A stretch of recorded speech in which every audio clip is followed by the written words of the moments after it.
I'm going to read 4 poems tonight. Excalibur. By God's nails, here's another drunken wag staggering toward you, like an evil troll disturbed from hibernation, stumbling out of the cavern of bones. Ragged beard, tattered peacoat, breath thick as putrid fire from a dragon's maw. You haven't changed, still a magnet for people with issues. Though you imagined you'd cultivated a chink-free armor to withstand problematic encounters such as this one, employing your signature half-smile, flippant gesture, or simply a lowering of the head.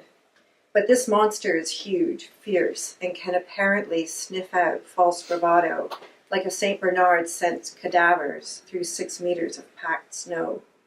You aim to avoid humiliation, the kind suffered in grade school, in your elastic-waisted polyester pants, before moonlighting through high school, so you could backpack in Europe like a lowly snail, in search of the Holy Grail.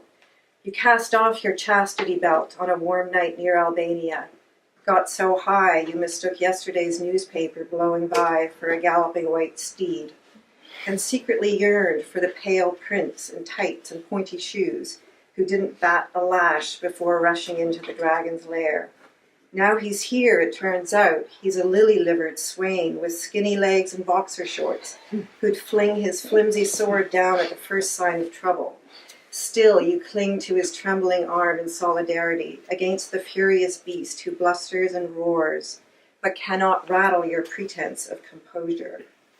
And to your surprise shrinks before you, the way a revisited childhood haunt might, or the way the bygone love of your life did, when you met him unexpectedly at the mall and realized he wasn't a gallant knight at all, but a mere peasant, incapable of inflicting pain, and thus was he vanquished and laid waste. Okay, the next one is called Pigeons. In one dazzling choreographed motion, they animate entire cities as they fly upward like dust, shaken from a quilt. They know the swagger and bluster of sexual conquest, the sleekness of conceit, illness, and its turning inwardness. They strut and pout like Jagger, pontificate like Heidegger, woo like Shakespeare in the park, Tybalts, Romeos, and Juliets in the cobblestone squares, blinded leers hobbling Richard III's with gimpy legs. War veterans, drug addicts, homeless, they squat in rain-soaked gutters, ruffling oily feathers, stoically blinking away the chill. One February day, I climbed into a derelict swimming pool to rescue a broken-winged adult from its prison of turquoise tile. I named him Otto and nursed him back to health in my tiny bedsit. He was strangely immobile during his convalescence, as if he couldn't fathom such a small, dark space, accustomed as he was to the grandeur of central stations and ivy-fringed campuses, a presiding sultan of landscapes both urban and ancient, knowing the beehive turrets of Angkor Wat, Baghdad cafes, the Champs-Élysées, familiar with national libraries, art museums, and all the passers-by who sit outside them in early spring. His kind know the wonders of the Trevi Fountain, the beard of Oceanus, regal caryatids on the Acropolis, the taste of melted gelato and sun-warmed pizza crusts by the Pantheon, the crunch of pebbled courtyards outside villas and palaces. Some crouch in the shadows of alleyways, emerge from the webbed steel under overpasses. They speak the one word, a gentle, low-pitched kuru, from balconies and steeples, provide a focal point for the gaze of couples as they bob and dance or peck at stale bread, dignified beggars, never looking you in the eye, refusing to crowd your space. Instead, they stand sideways politely, craning iridescent necks, their one orange eye sidling toward you like a lecherous professor, a perplexed lover, or like Otto, when he wobbled on my hand as I held him up to the open sky on our last day together before he skimmed over the rooftops and out of sight.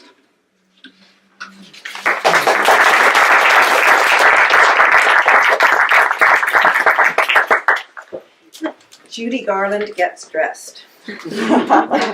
With the help of my wardrobe assistants, I am fitted out in a white cotton blouse, sleeves long enough to cover my wrinkled upper arms, loose enough to hide my hunched back, make me look taller, younger. The blue gingham dress goes over the top. It's not my taste, it never was, which runs more to the racy red satin or black silk. I like to look sensual. That's what got me where I am. But I swallow my vanity along with another martini while someone braids my hair.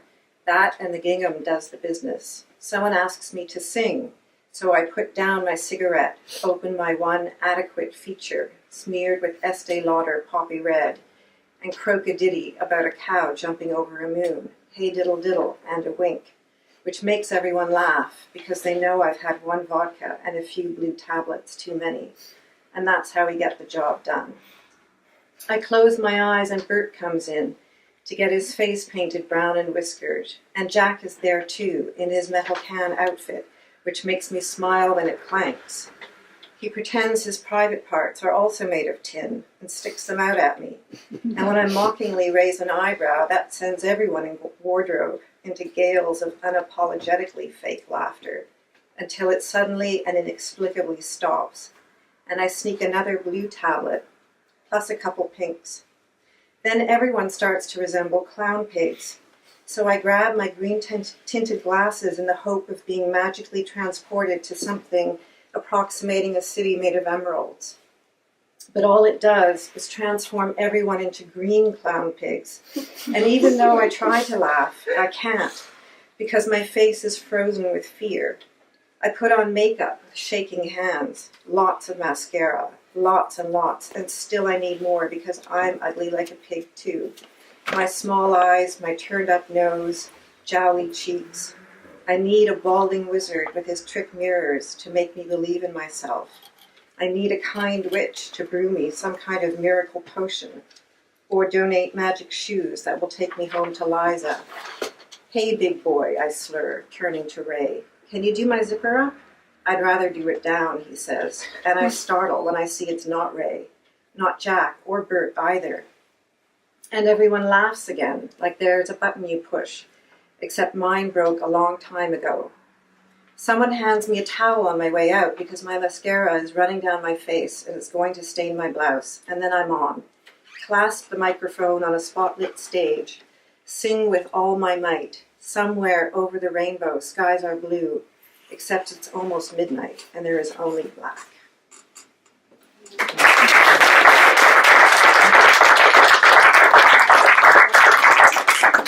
One more short poem, The Botanist.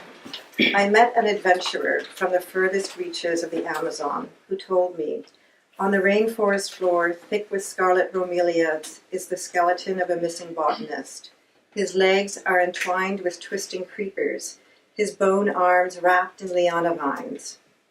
A shriveled root is clasped in his petrified fingers. By his side, a rotting canvas pack, wherein a journal on whose damp pages can be discerned the eager words, "At last my quest is over. I have found the elixir of life, the mandrake of the ancient Kayapo, holy grail of immortality.